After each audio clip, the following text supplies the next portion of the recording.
Welcome to Moolah Matters with Ina. The cost of living in South Africa is high, and so many consumers are struggling to make ends meet. Food prices are soaring, housing costs are escalating. We are paying more for water and electricity. Then we still have to pay for education and healthcare, but our salaries do not keep up. Many consumers believe the only way out is to borrow more money, but that is not the only way. If you borrow more and increase your debt burden, it will just push you deeper into financial trouble instead of getting you out of it. Some experts believe that consumers also struggle because they are not financially literate. We simply do not know enough to manage our finances better and make more informed decisions about our money. Fortunately, there is free help for consumers to learn more about money and managing their finances. One Life Insurance's Truth About Money is one option that offers easy access to financial literacy.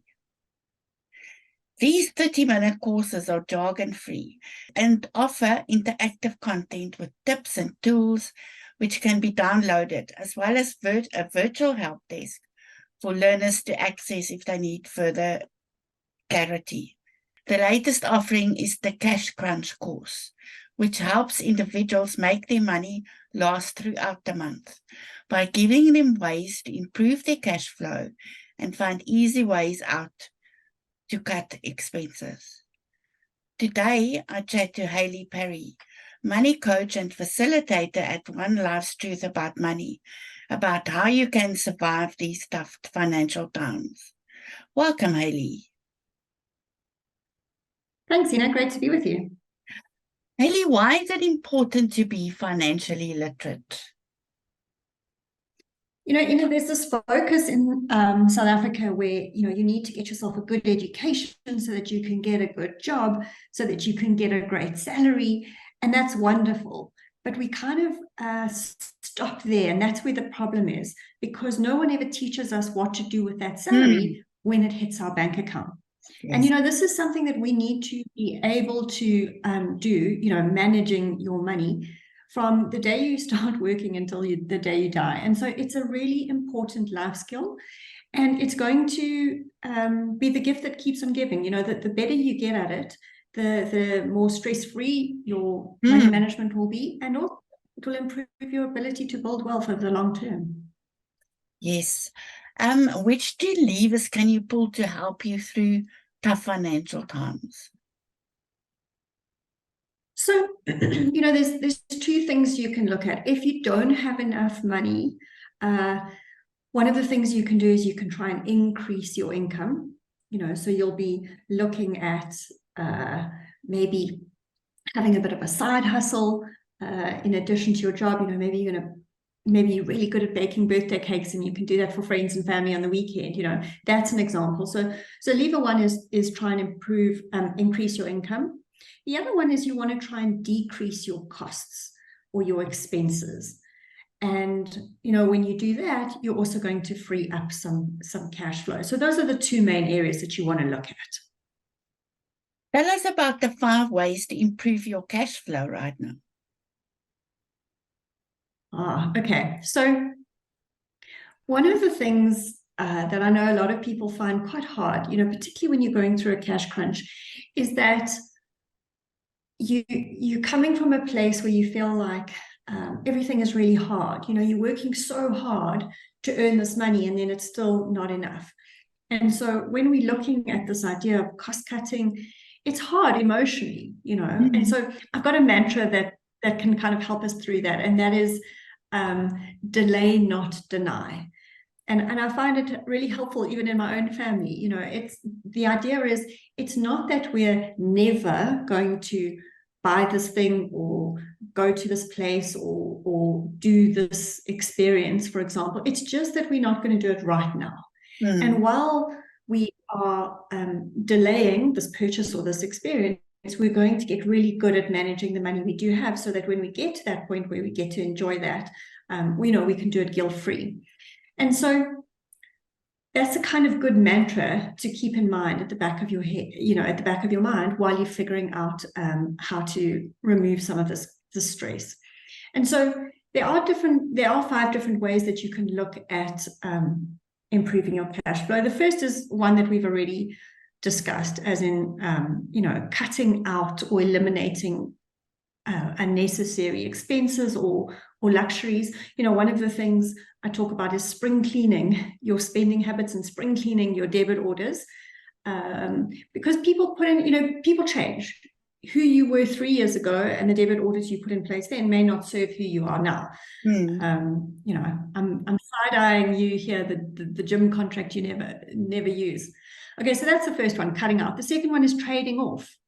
So here you're looking at 2 different expenses and then saying, okay, well, this one really matters to me more than this one. So I'm prepared to cut this because this is more important to me.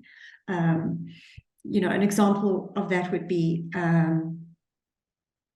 it's really important for our family that we want to go on holiday at the end of this year, but I can't do that and paint the house, for example. So we're going to choose the holiday of the house. The next one is substituting. So that's finding a cheaper alternative to an existing expense. Yes. So, for example, maybe you want to have a streaming TV service instead of like a DSTV option. Sorry, SuperSport. But those are generally cheaper. And then the next one is negotiating. So this is about approaching existing service providers and see if they can give you a better price. You never know until you ask. And in tough financial times, some companies or businesses may be happy to keep you as a customer, even if it means, reducing what you're paying them. And then the last one is bartering. So that is where you are looking at exchanging goods or services instead of a payment. So for example, perhaps you can offer to babysit your friends' kids in exchange for a birthday cake from them. There's lots of different ways you can do things where you help one another out, and also make sure that you're not actually paying for services that you really do value. That sounds like a great idea. What are practical ways to cut expenses? We've given some examples there in that previous question. I think one of the other things that is important to look at is how much of your salary are you spending, like in terms of your expenses, how much of that is linked to debt?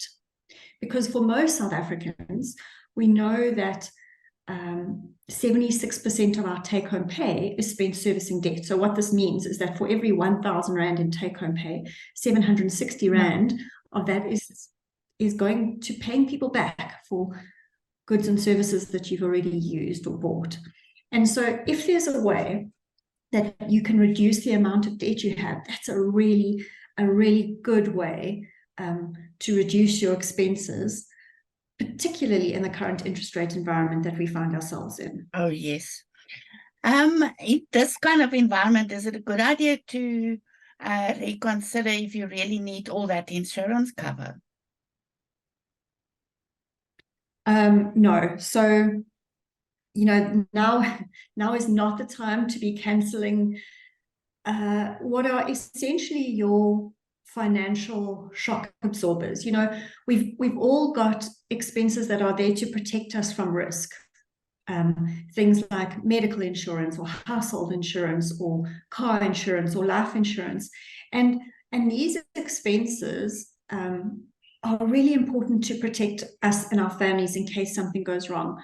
So I would always recommend trying to cut in other areas before you look at something like that, because that's a really and a really bad place to cut, because if things go wrong, with whatever it is that you're insuring, whether it's your car or your life, you potentially leave your family very exposed at one of the most vulnerable times possible. And so, I would highly recommend trying to figure out other ways to cut your expenses rather than there.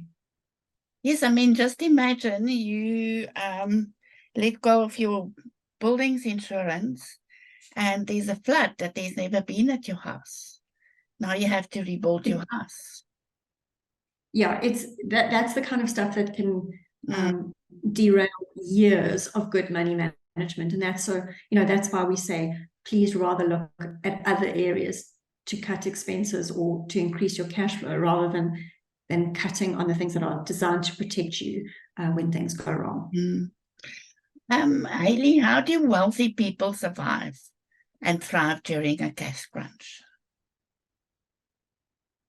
I think there's a perception that cash crunches only happen to people who aren't wealthy, and nothing could be further from the truth.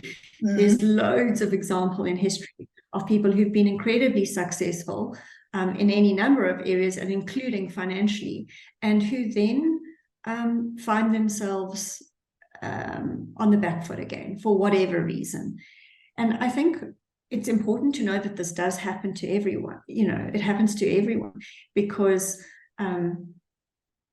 it's not about how much money you make. It's about how much money you keep at the end of the day. That's the name of the game here. And bad things can happen to anyone, regardless of how much you earn. What is important here is that we learn from these lessons. Because the skills that you put in place when you're going through a tough financial time, regardless of your starting point, those skills are going to stand you in good stead going forward. So when times are easy, you don't have to look at your expenses. You don't have to scrutinize if you're, wasting money in one area or another. And so that's why it is always going to shine a spotlight on your finances. And so the habits and the skills that you learn and put in place while you're going through a rocky financial time, when you come out of it, what can happen is that you can actually accelerate your ability to build wealth thereafter, because you've actually developed some skills that you didn't have before that crash crunch. And I think wealthy people in particular, or people who become wealthy, are good at recognizing that and understanding that they've now got more financial muscle than they had prior to this rocky patch, and they now want to use it to their advantage. And Hayley, how do you manage your relationships during a cash crunch? Yeah, so this is an important one because, most of us aren't managing our money in a vacuum. How we manage our money and our households is impacted by the people, who we live with or who are dependent on us. And so what's really important here is that we attack the problem and not the person. My little piece of relationship advice that I'm going to throw in here, don't start any money conversation with the words, this is all your fault. It's not gonna end well. So yeah, remember that the problem here is that we don't have enough cash flow, and we need to figure out how to solve it. And getting you and your partner on the same page is a far quicker and easier way to get a resolution than going after the person instead of the problem. How can consumers still manage to save during these times? So this is hard because we know that people really are struggling at the moment. But what we like to teach is to kind of have a different lens through which you look at your money. So we call this paying yourself first. Now, this is a kind of budgeting philosophy where the focus is on making a profit. So this is around how much you keep rather than how much you make. And the way you prioritize making a profit is the same day that your income comes into your bank account, you want to move your profit portion out. So just put it somewhere else where you're not managing your day-to-day running of your household from that same account going forward.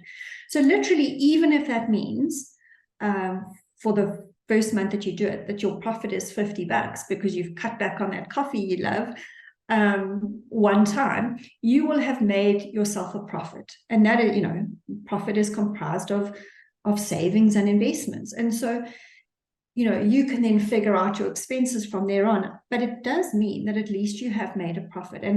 And what we recommend doing here to help yourself is to automate that process. So set up a scheduled transfer or a debit order where your profit piece is taken out of your everyday transactional account on the same day that you get paid. And the only time you go in to adjust that scheduled transfer or debit order is when you're changing the number. So as you get better at improving your cash flow and managing those expenses, then you can increase that $50 to 100, to 500, to 1,000. And that's how you start building habits that last you a lifetime, how you can accelerate your ability to grow wealth once you're out of this cash crunch.